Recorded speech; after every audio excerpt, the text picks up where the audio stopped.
खुशामदीद, आदाब, good morning आप सबको हमारी तरफ से। और 27 अप्रैल सन 2023 आपका मेजबान इशफाक और हस्बे वादा आपके सामने हाजिर खिदमत है प्रोग्राम सलाम जी के लिए। इस प्रोग्राम में हमारी कोशिश रहती है कि आपको खबरों से बाखबर करें, उन खबरों से बाखबर करें जिन खबरों का ताल्लुक जम्मू कश्मीर से है, जो खबर इस वक्त ट्रेंड कर रही है मुल्की सतह पर, बैनुल-अक़वामी सतह पर। हालात वाक़ात पर मबनी इस प्रोग्राम में आप हमारा साथ देते हैं सुबह 8:30 बजे से ही, और कब तक चलता है 10 बजे तक। और ये साथ आप कहां पर हमारे साथ ज्वाइन देते हैं? टेलीविजन चैनल पर बराह रास्त नशरियात को देखते हुए। साथ साथ आप हमारे साथ ज्वाइन करते हैं हमारी ऑफिशियल फेसबुक पेज पर, जहां पर लाइव नशरियात चल रही हैं, और साथ साथ यूट्यूब पर, जहां पर वक्फे वक्फे से हम आपको अपडेट करते हैं, ट्विटर, इंस्टाग्राम और गू पर, और हमारी ऑफिशियल वेबसाइट www.gulistannews.in पर, जहां पर आप खबर देखते भी हैं, यानी लाइव नशरियात भी चलती हैं वहां पर वेबसाइट पर। 3 जुबानों में खबर पढ़ते भी हैं, उर्दू, अंग्रेजी और हिंदी में। इसलिए ये सारे जराया आपके और हमारे रिश्ते को और मजबूत करते हैं, और इस रिश्ते को और हम मजबूत करते हैं 9:40 पर हर दिन, जब हमारी ऑफिशियल फोन लाइंस खुलती हैं। आप बात करते हैं, तनकीद करते हैं, लेकिन वो तनकीद बराए तनकीद नहीं बल्कि तनकीद बराए तामीर होता है, और मामलात हुकूमत के सामने रखने की कोशिश करते हैं, इस उम्मीद के साथ कि इदारे आपकी आवाज को सुने, आपकी बात को सुने और मसले का हल हो। इसी उम्मीद के साथ आज के प्रोग्राम का करते हैं आगाज। और हस्बे वादा मेरे साथ स्टूडियो में मौजूद है मेरे दोनों साथी ज़हूर और आसिफ भी। आपका भी बहुत बहुत शुक्रिया प्रोग्राम का आगाज हिस्ट्री ऑफ द डे से। खुशामदीद, गुड मॉर्निंग, बहुत बहुत शुक्रिया आप सभी का ज्वाइन करने के लिए। तो 8:38 हुआ चाहते हैं। हिस्ट्री ऑफ द डे में खास क्या है ये आपको बताएंगे। तमाम सोशल मीडिया प्लेटफॉर्म्स पर आप ज्वाइन करेंगे, अपने ओपिनियन या अपने फीडबैक्स या आपकी आरा जो है वो हम तक पहुंचाते रहेंगे। लेकिन इब्तिदा में आज की तारीख क्या बताती है, ज़हूर आपको बताएंगे। बहुत बहुत शुक्रिया हमारे साथ ज्वाइन करने के लिए। आज मैं ज़हूर लोला भी आपके साथ। आज 27 अप्रैल है, ये महीना भी ख़त्म होने वाला है। ताम माजी में आज के दिन के हवाले से क्या कुछ हुआ है, चंद वाक़ात आपके सामने रखेंगे।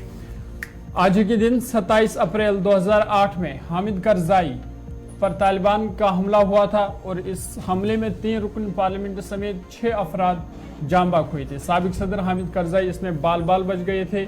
तालिबान का यह हमला था आज की तारीख में साल 2008 में। आज के दिन 1908 में लंदन में गर्मियों के ओलंपिक खेलों का आगाज हुआ। इसकी शुरुआत भी आज के दिन से हुई थी 27 अप्रैल 1908 में।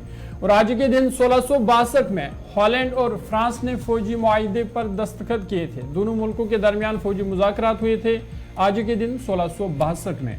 और आज के दिन 2008 में मराकश में गद्दे की फैक्ट्री में आग लगने से 55 अफराद हलाक हो गए थे, वो भी आज ही का दिन था। और आज के दिन 2011 में साबिक अमेरिकी सदर बाराक ओबामा ने अपनी पैदाइश से तनाज़े के बाद अपनी बर्थ सर्टिफिकेट अवाम के सामने रखी थी, क्योंकि उनकी पैदाइश पर हंगामा हुआ था, और सफाई के लिए फिर उन्होंने अपनी बर्थ सर्टिफिकेट अवाम के सामने रखी थी। और आज के दिन 2005 में दुनिया का सबसे बड़ा हवाई जहाज A380 इन्होंने अपना पहला तजुर्बा किया था, पहली उड़ान उन्होंने भरी थी आज के दिन 2005 में। और आज के दिन 1972 में खलाई जहाज अपोलो 16 जमीन पर वापस आया था, वो भी आज ही का दिन था। और आज के दिन 1526 में मुगल हुक्मरान बाबर ने दिल्ली का ओहदा संभाला था, दिल्ली के हुक्मरान बन गए थे, दिल्ली के शहनशाह बन गए थे, वो भी आज ही का दिन था साल 1526 में। हिस्ट्री ऑफ द डे में इतना ही। प्रोग्राम का आगाज करेंगे और जम्मू कश्मीर सबसे पहले आपको लिए चलेंगे।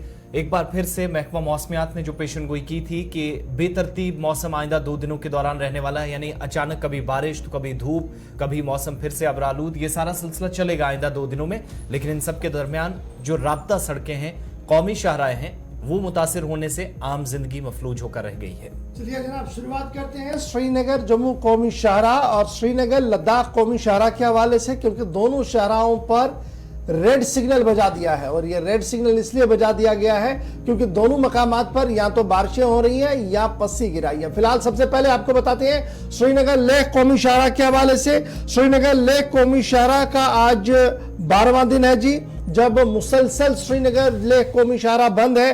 कल रात को बीआरओ की तरफ से जरूर इस बात की इतला दी गई थी और हमारे नुमाइंदे ने ग्राउंड जीरो से खबर दी थी कि शाहराह से बर्फ हटाने की कोशिश की गई और दरमंदा गाड़ियों को चलने की इजाजत होगी, लेकिन जो ही काम मुकम्मल हुआ एक बार फिर दरमियाना दर्जे की और हल्की बर्फबारी का सिलसिला शुरू हुआ, जिसकी वजह से कई मकामात पर फिर से पस्सियां गिराई हैं और इस जोजिला पास पर गाड़ियों के अबूर मरूर पर फिर पाबंदी आयद कर दी गई है। और इस तरीके से दोनों तरफ से द्रास के मकाम से यानी जिन्होंने लद्दाख से करगिल से श्रीनगर की ओर आना है या जिन्हें श्रीनगर से लद्दाख की ओर जाना है, यानी वो मकाम दोनों पॉइंट्स जो है ये इस वक्त क्लोज कर दिए गए हैं और बीआरओ ऑन रोड है। कोशिश की जा रही है कि इस बर्फ मौसम साजगार हो और वहां से बर्फ को हटाया जाए ताकि फिसलन की वजह से किसी तरीके का कोई जानी और माली नुकसान ना हो। इस तरीके से इस वक्त की बड़ी खबर जो आ रही है कि जोजिला पास के आसपास एक बार फिर रात देर गए बर्फबारी हुई है, जिसकी वजह से एहतियातन जिम्मेदारों ने आज इस कौमी शाहराह को खोलने से मना कर दिया है और इस तरीके से 12वां दिन आज है जब श्रीनगर लेह कौमी शाहराह बतदरीज बराह रास्त बंद हुई है। इसके साथ साथ जनाब श्रीनगर जम्मू कौमी शाहराह की भी आपको बात बता दें, NH44 की भी बात बता दें चले। और NH44 में रामबन बानिहाल सेक्टर में रात भर बारिशें हुई हैं और उसके नतीजे में बानिहाल के कई मकामात पर पस्सियां गिराई हैं, जिसकी वजह से श्रीनगर जम्मू कौमी शाहराह पर भी इस वक्त गाड़ियों की आवाजाही बंद पड़ी है। दोनों नुमाइंदों के पास चलेंगे एक एक करके। सबसे पहले सलीम के पास चलेंगे जिन्होंने कल ये इतला दी थी कि कौमी शाहराह पर गाड़ियों की आवाजाही को यकीनी बनाया जाएगा श्रीनगर लेह पर, लेकिन रात भर बर्फबारी के बाद इस वक्त सुबह सुबह क्या कुछ ताजा तरीन सूरत हाल है। सलीम अपडेट करें कि जोजिला के पास पर खबर यह है कि एक बार फिर बर्फबारी हुई है रात भर, जिसकी वजह से इंतजामिया ने आज फिर से रेड बटन दबा दिया, कहा कि किसी को चलने की इजाजत नहीं। बिल्कुल गौर साहब, कल शाम को जब हमने ये अपडेट दिया था कि 5:30 के करीब बीआरओ ने और ट्रैफिक रूरल डिपार्टमेंट ने ये फैसला लिया था कि सबसे पहले जो सोनमर्ग में पैसेंजर व्हीकल्स है और जो इनके पास पर्सनल गाड़ियां हैं उनको हम अलाउ करेंगे, लेकिन 5 से 5:15 के बीच में अचानक जो जोजिला में है वहां पे मोबाइल टावर भी नहीं है, वहां पे बारिश और उसके बाद बर्फ स्टार्ट होगी और 7 से 8 इंची वहां पे कल शाम को बर्फ रिकॉर्ड की गई है, जो नई बर्फ हुई है वहां पे। और उसके बाद प्रशासन ने यह फैसला लिया है कि कोई भी रिस्क हम नहीं लेंगे, तो इसीलिए दोनों तरफ से, दोनों मिनीबर्ग से भी और सोनमर्ग से भी किसी भी गाड़ी को ना ऊपर जाने की ना नीचे जाने की इजाजत दी गई।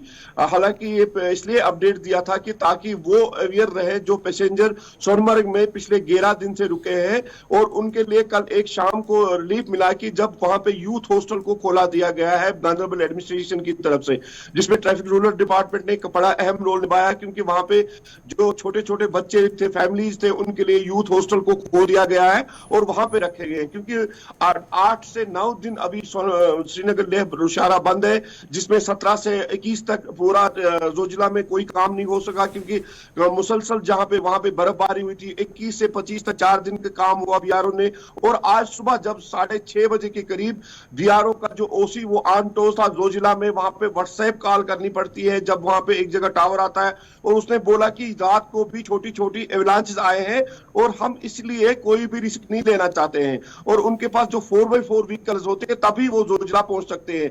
अभी भी इस टाइम जो आपने वीडियो चलाया है वहां पे भी एवलांचेस को क्लियर किया जाता है।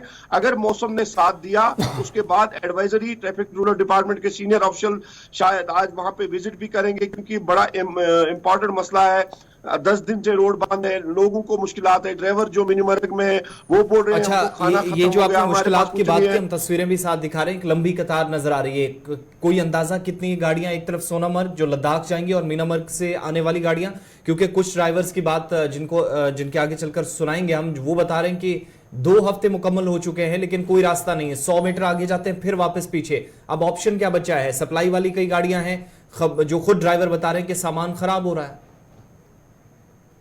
बिल्कुल आसिफ, लेकिन ये जो वहां पे जुजला में जो हो रहा है ये किसी की तरफ से नहीं है, ना ये बीआरओ की तरफ से डिलिबरेटली है, ना ये ट्रैफिक डिपार्टमेंट की तरफ से, ना ये किसी डिपार्टमेंट की तरफ। ये तो अल्लाह ताला का निजाम है, क्योंकि वहां पे जितनी बड़ी एवलांचेस है, अभी जो ओसी आज सुबह सुबह बोल रहा था कि 20 फुट की एवलांच जो हमको क्लियर करनी होती है, जो जी। जिसकी विड्थ काफी अच्छा बड़ी होती सलीम, है, लेकिन ये भी अगर तो सही है ना, भी फिर माजी में जो चीजें चल रही थी वो तो मेरे ख्याल से आज के इस मुकाबले में दुरुस्त थी। एक सेट क्राइटेरिया था कि जनाब हमने मार्च और अप्रैल में इसको खोलना ही नहीं, और अप्रैल एंडिंग आते आते देखा जाता, मई के फर्स्ट वीक में इसको खोला जाता था जब मौसम बिल्कुल ठीक होता था। इस बार जो ये नए तजुर्बे किए जा रहे हैं शहरा पर, ये तो फेलियर और फैटल हुए हैं, क्योंकि 12 दिन से जब लोग दरमांदा सड़क पर रहे, इंतजामिया के रहमो करम पर रहे, तो सूरत हाल तो बड़ी खराब वहां पर नजर आ रही होगी। गौर साहब, अगर वो कहा जाए तो, लेकिन इस बार जो मौसम का मिजाज भी है ये अलग सा ही है, क्योंकि अगर देखा जाए पिछले 17 तारीख से खाली एक दिन कश्मीर में धूप निकल आई और 4 दिन खाली जोजिला में बीआरओ ने काम किया है। और इतने बड़े एवलांचेस, आज लास्ट टाइम जब मैंने भी किया था, मैं भी गया था जोजिला, मैंने भी पहली बार इतनी बर्फबारी देखी थी, क्योंकि 8 साल के बाद इतनी बर्फबारी हुई थी। और जो गाड़ियों का आसिफ ने कहा था कि सुंबल बांडीपुरा वाला इलाका है, वहां पे गाड़ियां स्टार्ट है, सुंबल में गाड़ियां हैं, वुसन में गाड़ियां हैं, कम से कम 300 गाड़ियां, ट्रक्स है, सोनमर्ग का ट्रक यार्ड भरा हुआ है, सोनमर्ग में पैसेंजर गाड़ियां हैं, व्हीकल जो पर्सनल है, और सबसे ज्यादा है जो नेपाल से या बाहर से जो लेबर आए हैं वो इनमें टेम्पू ट्रैवलर्स में है।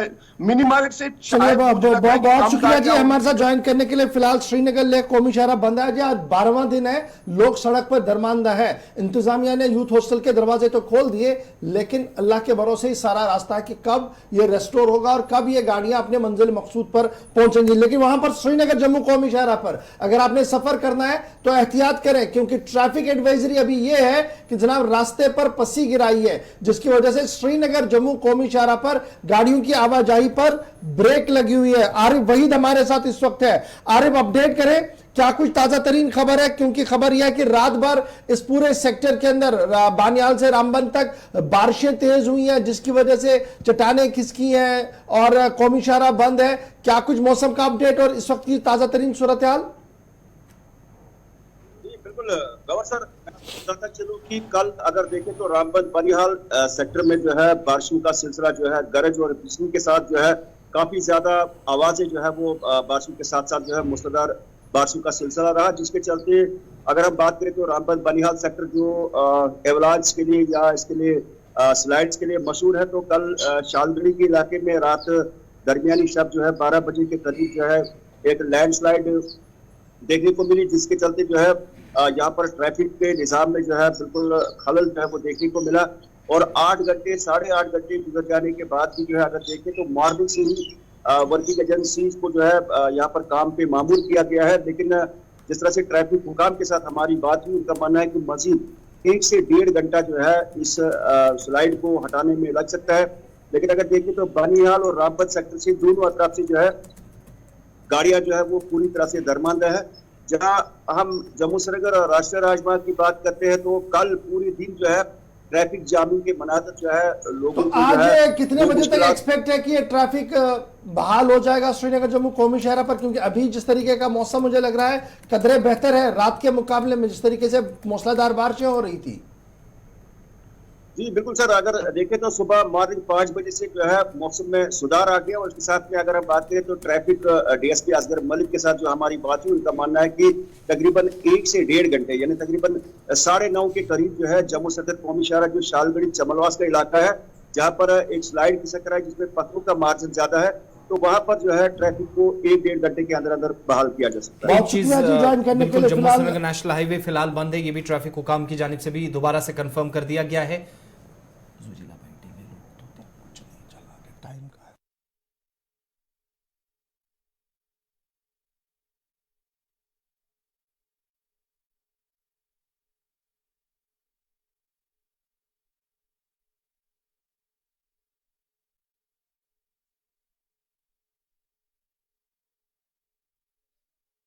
तरह दूसरी बड़ी खबर की ओर आते हैं और बात करते हैं अदल इंसाफ की। और इंसाफ के महकमे के अंदर भी बड़े पैमाने पर कल रात देर गए रद्द-बदल किया गया है और चीफ जस्टिस की सरबराही में फुल बेंच ने जुडिशरी के अंदर बड़े पैमाने पर तबादले और तकर्रुरियों के ऑर्डर जारी कर दिए हैं। मेजर रिशफल हुआ है जी जेके जुडिशरी के अंदर और तकरीबन 32 सेशन जज, 27 सीजीएम सब जज और 17 जुडिशियल मजिस्ट्रेटों को ट्रांसफर के ऑर्डर्स रात देर गए जारी कर दिए गए हैं और ये सारे ऑर्डर्स अप्रूव हुए हैं जी। फुल कोर्ट जिसकी सरबराही खुद चीफ जस्टिस एनके सिंह साहब कर रहे थे, उन्होंने रात देर गए ऑर्डर जो है वो जारी करवाए हैं। अप्रूवल आने के बाद बाज़ाब्ता तौर पर रजिस्ट्रार जनरल जो है उनकी तरफ से बाज़ाब्ता तौर पर इस की तस्दीक कर दी गई है कि ऑर्डर जो है वो जारी कर दिए हैं। जो ऑर्डर जारी हुए हैं उनके मुताबिक जैसे मैंने पहले ही आपको कहा कि 32 के करीब सब जज, 27 चीफ जुडिशियल मजिस्ट्रेट्स और सब जज,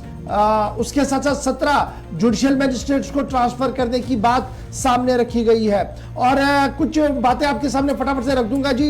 ऑर्डर के हिसाब से जो रजिस्ट्रार जनरल साहब हैं वो बाला ज्योति जी, जनरल शहजाद और बाला ज्योति जी पीओजे के लेबर और इंडस्ट्रीज वो रिपोर्ट कर दिए गए डेप्यूटेशन पर और उन्हें सब जज anti corruption bureau CBI case बना दिया गया है।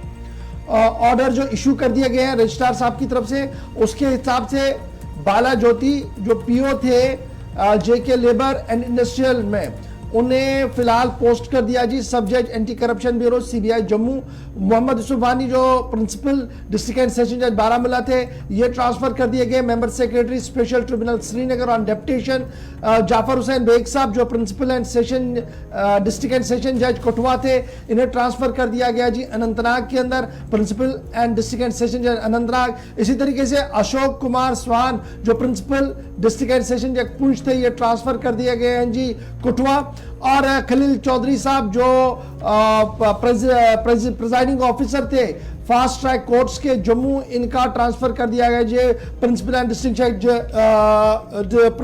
डिस्ट्रिक्ट जज के तौर पर। और इस तरीके से तफसील जो है 32 सब जजों की, 27 चीफ जुडिशियल मजिस्ट्रेटों की और 17 जुडिशियल मजिस्ट्रेट की पूरी तफसील आप हमारी ऑफिशियल वेबसाइट पर आकर क्लिक कर सकते हैं कि किसका तबादला कहां पर हुआ है। लेकिन बड़े दिनों बाद इतना बड़ा मेजर रिशफल जो है वो जम्मू कश्मीर की जुडिशरी में हुआ है और कल बाज़ाब्ता तौर पर चीफ जस्टिस एनके सिंह साहब की सरबराही में जो फुल कोर्ट बेंच बैठा था उन्होंने इसकी मंजूरी दी जिसके बाद बाज़ाब्ता तौर पर अप्रूव्ड लिस्ट का ऑर्डर जो है वो रजिस्ट्रार जनरल की तरफ से जारी कर दिया गया और इस तरीके से बड़े पैमाने पर तबादले और तकर्रुरियां जो है वो जुडिशरी के अंदर कर दी गई हैं। चलिए आगे बढ़ते हैं। खराब मौसम के बीच किश्तवाड़ से इस वक्त बड़ी खबर आ रही है जहां पर एक हादसा पेश आया है। थोड़ी देर पहले हमने आपको बताया कि लैंडस्लाइडिंग की वजह से जम्मू श्रीनगर नेशनल हाईवे बंद है, लेकिन किश्तवाड़ के कुरिया इलाके के अंदर लैंडस्लाइड की वजह से एक नौजवान की जान चली गई है। मिट्टी का तोदा मकान के ऊपर गिरा है जिसमें रिहायशी मकान जो कि इसकी जद में आया है। एक नौजवान को बचाया गया है अभी तक की इतलात के मुताबिक, जबकि एक की मौके पर ही मौत हो गई है जो जिंदा दफन हो गया था मिट्टी के इस तोदे के नीचे। ताजा तस्वीरें आपके सामने उस इलाके की, किश्तवाड़ का कुरिया दूरदराज इलाका जहां पर खराब मौसम के बीच बताया जाता है कि चट्टान भी इस मिट्टी के तोदे के साथ खिसकी जो सीधा मकान के ऊपर आई है और मकान के अंदर सोए हुए चंद लोग जो इसकी जद में आए। एक नौजवान जिसकी मौत हो चुकी है, 19 साल का ये नौजवान, जबकि इसके भाई को बचा लिया गया है। लेकिन साथ ही साथ दो खबर है कि गांव खाने भी जो कि इस लैंडस्लाइडिंग की जद में आए हैं। ताजा तरीन तफसीलात हम आपको बता रहे हैं, बड़ी खबर और ताजा तस्वीरें आपके सामने। हादसा पेश आया, इसके बाद बड़े पैमाने पर यहां ऑपरेशन भी शुरू किया गया, लेकिन एक नौजवान की जान अभी तक नहीं बचाई जा सकी। अजय शान के पास चलते हैं, किश्तवाड़ से हमारे नुमाइंदे हमारे साथ है। अजय, क्या मजीद तफसीलात है? आसिफ देखिए, किश्तवाड़ से करीब 13 किलोमीटर लोकेशन आती है कुरिया, जो कि छातों की तरफ जो सेंट्रल रोड जाती है वहां पर कुरिया इलाका आता है, जहां पर ये सुबह करीब 3:30-4 बजे लैंडस्लाइड हुआ। मैं बताते चलूं कि रात से ही तेज बारिश हो रही थी, तूफानी बारिश जिसको हम कहते हैं। उसी दौरान ये स्लाइड आया है, एक मकान पे गिरा है, तो 2 बच्चे जो वहां सो रहे थे घर के अंदर, उन पे पूरा चट्टान और पूरा घर का मलबा गिराया।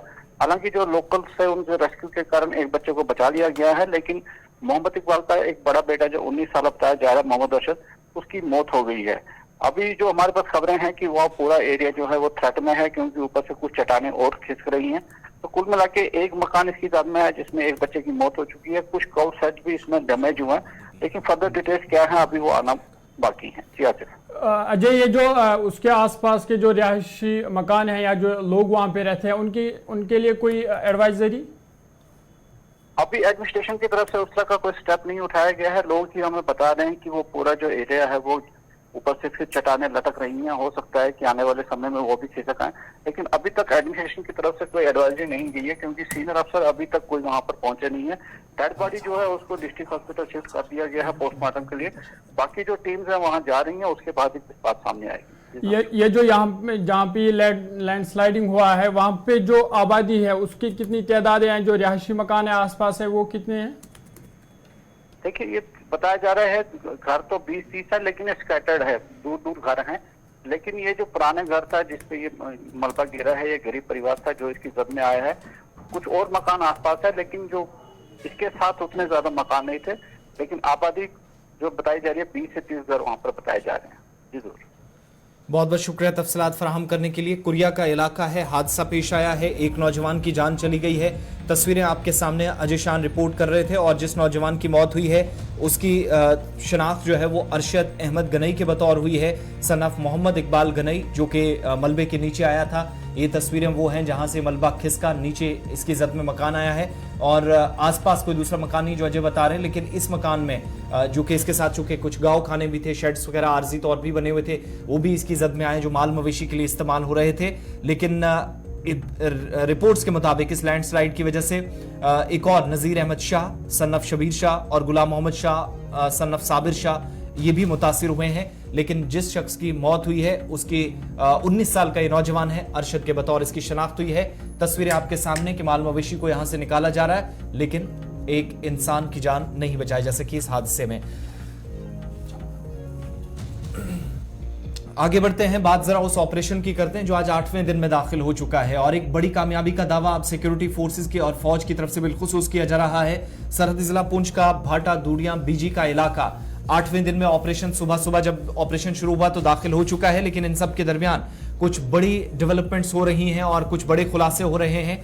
पिछले दिनों जहां 50 से ज्यादा लोगों की गिरफ्तार करने की खबरें मौसूल हो रही थी, लेकिन अब इतला है कि 2 माह तक मिल्टन 2 को पनाह देने वाला एक मकामी शख्स भी गिरफ्तार हुआ है जिसको ये सारी चीजें पता थी। जहां पहले ही हम देख रहे हैं कि ड्रोन और बाकी सारी चीजें, हेलीकॉप्टर का इस्तेमाल किया जा रहा है इस ऑपरेशन को कामयाब बनाने के लिए, लेकिन फौज के मुताबिक या फौजी जराये जो हैं वो इसकी कंफर्मेशन करें कि एक बड़ी कामयाबी है जहां पर इस शख्स की गिरफ्तारी के साथ कई लोगों के राज खुल सकते हैं। और जिस शख्स ने मिल्टन 2 की न सिर्फ उनको पनाह दी बल्कि रैकी करने का भी इल्जाम इस शख्स पर है और वो भी 1.5 से 2 महीने तक, यानी पहले से ही फोर्सेज ये मानती हैं और दिफाई जराये कहते हैं कि प्री प्लान ये चीजें थी और इसमें इस मकामी शख्स का बराह रास्त हाथ था।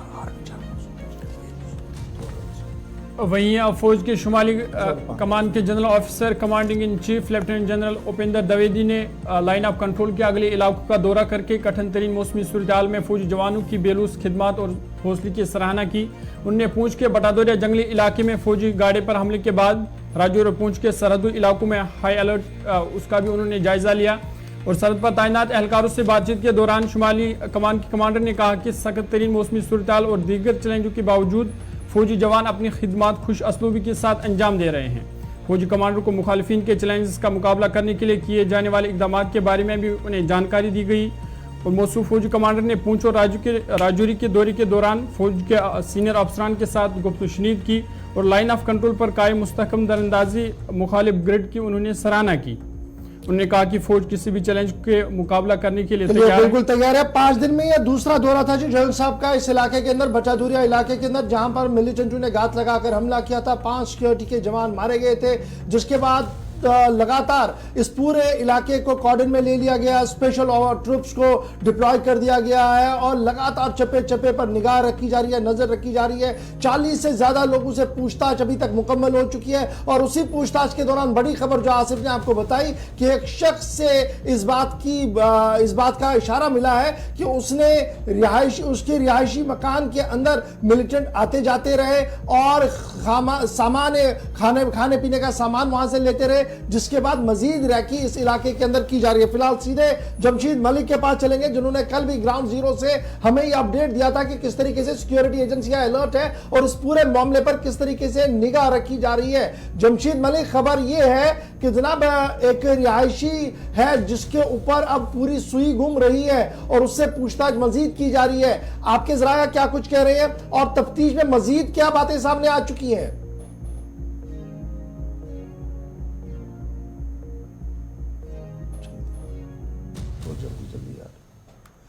जमशीद मलिक के पास चलने की कोशिश करेंगे, जहां पर हम आपको मजीद अपडेट देंगे कि भट्टाधुरिया इलाके के अंदर लगातार ऑपरेशन जारी है और एक शख्स पर यह इल्जाम है कि उसने 2 महीने मुसलसल मिलिटेंटों को खाना पीना दिया और किसी भी तरीके से यह इतला सिक्योरिटी एजेंसीज तक नहीं पहुंचाई। और कल जब सिक्योरिटी एजेंसीज ने पिछले कई दिनों से 40 से ज्यादा लोगों से पूछताछ की तो उस दौरान इस शख्स का पता लगा, जो मकामी है वहां का, कि इसके घर में उनका आना जाना रहा है और अब मजीद पूछताछ चल रही है। अभी ये जराया हमें बता रहे हैं, एस्टैब्लिशमेंट के लोग या ऑफिशियली अभी इस पूरे मामले पर कोई भी कमिटमेंट नहीं है, कोई भी ऑफिशियल स्टेटमेंट नहीं है, लेकिन जराया हमें बता रहे हैं और तफ्तीशी अफसरों के जो 7 लोग हैं वो इस बात का जरूर इशारा दे रहे हैं कि एक बड़ा ब्रेक थ्रू जो है वो पुलिस को मिल चुका है और इस पूरे मामले पर बड़ी कार्रवाई होगी। जमशीद मलिक, क्या आपको मेरी आवाज आ रही है?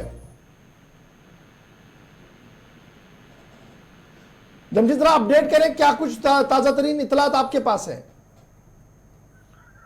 गौर, बिल्कुल भट्टाधुरिया में हमले के बाद लगातार कुछ लोगों को डिटेन किया जा रहा था, उनसे पूछताछ की जा रही थी और अब ये दावा किया जा रहा है कि गुरसाई इलाके का एक नौजवान है जिसको हिरासत में लिया गया और जिस पर यह इल्जाम है कि पिछले 2 महीने से ये मिलिटेंटों को पनाह दे रहा था, खाना पीना और दिगर इनके लिए इंतजाम कर रहा था। उसके बाद इसको हिरासत में लेके आगे पूछताछ शुरू कर दी और ये भी कहा जाता है कि मजीद कुछ और लोग भी हो सकते हैं इसमें इन्वॉल्व, जिनसे पूछताछ अभी भी लगातार चल रही है। और ये शख्स जो गुरसाई इलाका जो है, मैं पहले इसके बारे में आपको बताऊं कि वो इलाका है जो फौज के अंदर से इसका रास्ता होकर जाता है और इस शख्स पर यह इल्जाम है कि इसने पिछले 2 महीने से इनको पनाह दे रहा था, खाने पीने का इंतजाम कर रहा था, रैगिंग के करने में भी इनके साथ मुलव्वस था। इसके बाद ये बड़ी खबर जरूर सामने आई है, मगर आज भी ऑपरेशन की अगर बात करें, लगातार ऑपरेशन आज 8वें रोज भी जारी है क्योंकि इस इलाके को पूरी तरीके से मुहासरे में लेके चारों तरफ से इस पर ऑपरेशन अब किया जा रहा है। हालांकि देर रात को काफी तेज बारिश हुई और तेज बारिश के दौरान थोड़ी देर के लिए ऑपरेशन को जरूर रोका गया, मगर आज सुबह हमारे पास दोबारा खबर है कि ऑपरेशन को दोबारा शुरू कर दिया गया है। गौर, अच्छा, खबर ये भी है जो पूरा फॉरेस्ट एरिया जी, इसमें 2-3 प्लस पॉइंट्स हैं उन लोगों के लिए जो वहां छुप सकते हैं। एक तो नेचुरल केव्स हैं, गुफाएं हैं नेचुरली, फिर दर्रे, पानी के दर्रे इतने ज्यादा हैं, फिर पहाड़ी इलाका इस तरीके और घना जंगल है जिसमें चप्पे चप्पे पर तलाश करना इंतहाई खतरनाक भी साबित हो सकता है। तो उन सभी चीजों को देखते हुए सिक्योरिटी एस्टैब्लिशमेंट भी अपनी तरीके से ऑपरेशन चला रही होंगी। बिल्कुल गौर, इस जंगल के बारे में अगर बता दूं तो ये बहुत ज्यादा घना जंगल होने के साथ पहाड़ी इलाका है। पहाड़ी इलाका मतलब ये कह सकते हैं कि ये इस जंगल के 3 से 4 हिस्से हैं। एक हिस्सा आके राजौरी के साथ टच होता है, दूसरा हिस्सा इसका थाना मंडी इलाके के साथ, तीसरा हिस्सा इसका जाके सुरनकोट के साथ टच होता है और उसके बीच में नेचुरल गुफाएं बहुत हैं, जिस तरह ये खबर सामने आ रही है। उसके बाद जंगल घना होने के साथ इसके अंदर झाड़ियां बहुत ज्यादा हैं, जिसके कारण ऑपरेशन में काफी मुश्किलें जरूर आ रही है। मगर उसको देखते हुए सेना की तरफ से पहले ड्रोन के साथ साथ अब जहाज से भी इसके ऊपर से निगरानी की जा रही है, क्योंकि इससे पहले भी ऑपरेशन में काफी मुश्किलें आई थी। पिछले अगर अक्टूबर 2021 की बात करें तब भी काफी देर इस इलाके के अंदर शेलिंग हुई थी। मगर इस बार जिस तरह ऑपरेशन किया जा रहा है, क्योंकि ऑपरेशन को लीड इस बार पैरा कमांडो कर रहे हैं जो जंगल के अंदर दाखिल हुए हैं, इसको देखते हुए हम ये कह सकते हैं कि इस ऑपरेशन को आने वाले 2 या 3 दिनों के अंदर पूरी तरह मुकम्मल किया जा सकता है, क्योंकि इस बार ऑपरेशन एक साइड से नहीं बल्कि चारों तरफ से इस पे शुरू किया गया, जिसमें हम ये कह सकते हैं आने वाले 3 से 4 दिनों में ये ऑपरेशन पूरी तरह मुकम्मल हो सकता है। क्योंकि इसको एक तरफ जहां सेना जंगल के फौज जंगल के अंदर ऑपरेशन कर रही है और वहीं दूसरी तरफ अगर कहें तो पुलिस की तरफ से संदिग्ध मतलब मुश्तबा लोगों से पूछताछ का लगातार सिलसिला भी जारी है, क्योंकि इससे पहले तकरीबन 40 से 50 के करीब लोगों को डिटेन किया गया था जिससे पूछताछ की गई थी, जिनमें से एक शख्स पर यह अब इल्जाम लग रहा है कि इसने 2 माह बहुत शुक्रिया जमशीद मलिक हमारे साथ ज्वाइन करने के लिए और अपडेट करने के लिए कि आज सुबह मौसम नासाजगार रहने के बाद दोबारा से इस पूरे इलाके के अंदर सर्च और कॉर्डन ऑपरेशन जो है वो जारी है। खबर बटाधुरिया की है, लेकिन मामला पाकिस्तान का भी आपके सामने फटाफट से रखें, उसके बाद छोटा सा ब्रेक होगा। क्योंकि मामला जब यहां पर फौजी गाड़ी पर हमले का हुआ, उसके बाद वीडियोस वायरल हुई, कुछ बातें सामने आई, उसके फौरन बाद अब पाकिस्तान से भी खबर आ रही है और पाकिस्तान के साबिक डिप्लोमेट का एक बड़ा बयान सामने आया है। और पाकिस्तान के साबिक डिप्लोमेट ने इस बात का खदशा जाहिर किया है कि इस साल के आखिर तक पाकिस्तान पर एक बार फिर सर्जिकल स्ट्राइक हो सकता है। बड़ी खबर हम आपको बता रहे हैं, अब्दुल बासित ने अपने वी ब्लॉग के अंदर इस बात का खुलासा पेश किया है कि पाकिस्तान एक बार फिर सर्जिकल स्ट्राइक कर सकता है और पाकिस्तान पर सर्जिकल स्ट्राइक हो सकती है और यह स्ट्राइक एससीओ के इजलास के इख्तिताम के फौरन बाद हो सकती है या अगले साल जब जनरल इलेक्शन होंगे उससे पहले पहले हो सकता है। अब्दुल बासित कल अपने वी ब्लॉग के अंदर यह कह चुके हैं, जो फॉर्मर डिप्लोमेट रह चुके हैं, पाकिस्तान के एम्बेसडर भारत के अंदर रह चुके हैं, उनका मानना है इससे पहले भी एक बार सर्जिकल स्ट्राइक हुआ है, उसके बाद एक बार फिर खबर और हालात इस तरीके के बन रहे हैं कि बटाधुरिया के अंदर जो कुछ हुआ है, भारत खामोशी से इस पर तमाशाई नहीं बनकर बैठेगा, बल्कि G20 समिट के इख्तिताम के साथ ही एक बार फिर पाकिस्तान के ज़ेर इंतजाम इलाकों के अंदर सर्जिकल स्ट्राइक हो सकती है। और इन दिनों पाकिस्तान के अंदर जबरदस्त इस बात पर चर्चा है कि इस बार अगर सर्जिकल स्ट्राइक हुआ तो क्या होगा। बासित का वी ब्लॉग कल से ज्यादा सुर्खियों के अंदर है और बासित की इस खबर को लगभग आज बिल्नकाबी सतह पर सभी अखबारों ने बड़ी खबर के तौर पर लिया है और कहीं ना कहीं ये खौफ और दहशत के माहौल के बीच पाकिस्तानी डिप्लोमेट का ये बड़ा बयान सामने आया है, जिसमें उन्होंने कहा कि एक बार फिर पाकिस्तान के इलाकों के अंदर सर्जिकल स्ट्राइक हो सकता है, क्योंकि जिस तरीके की सूरत हाल बटाधुरिया के अंदर बनी है और जो वहां मामला इस वक्त मुल्क के अंदर चल रहा है, भारत के अंदर चल रहा है, एक तरफ से एससीओ का इजलास चल रहा है और दूसरी तरफ से जनरल इलेक्शंस भी है, इन सभी के बीच पाकिस्तान पर सर्जिकल स्ट्राइक होगा। इशारों में नहीं बल्कि खुलकर अब्दुल बासित जो साबिक सफीर है पाकिस्तान के, उन्होंने ये बात कही है। छोटा सा ब्रेक होगा जी, यहां पर ब्रेक के उस पार आएंगे तो आपको बताएंगे कि मुल्क के अंदर तो 5G खदमात चल रही है, लेकिन हमारी यूनियन टेरिटरी के अंदर 4G को चलाने के लिए तैयारियां हो रही हैं और उसे किस तरीके से बेहतर चलाया जाए इंतजामिया ने कदम उठाए हैं। इतना ही नहीं, आपको लद्दाख भी लिए चलेंगे जहां पर Y20 का इजलास चल रहा है और कुछ अहम बातें सामने आई है। फिर आपको क्रिकेट एसोसिएशन की भी खबर से बाखबर करेंगे कि खेल की दुनिया में जम्मू कश्मीर के लोग किस तरीके से अपने टैलेंट को निखारेंगे। छोटा सा ब्रेक।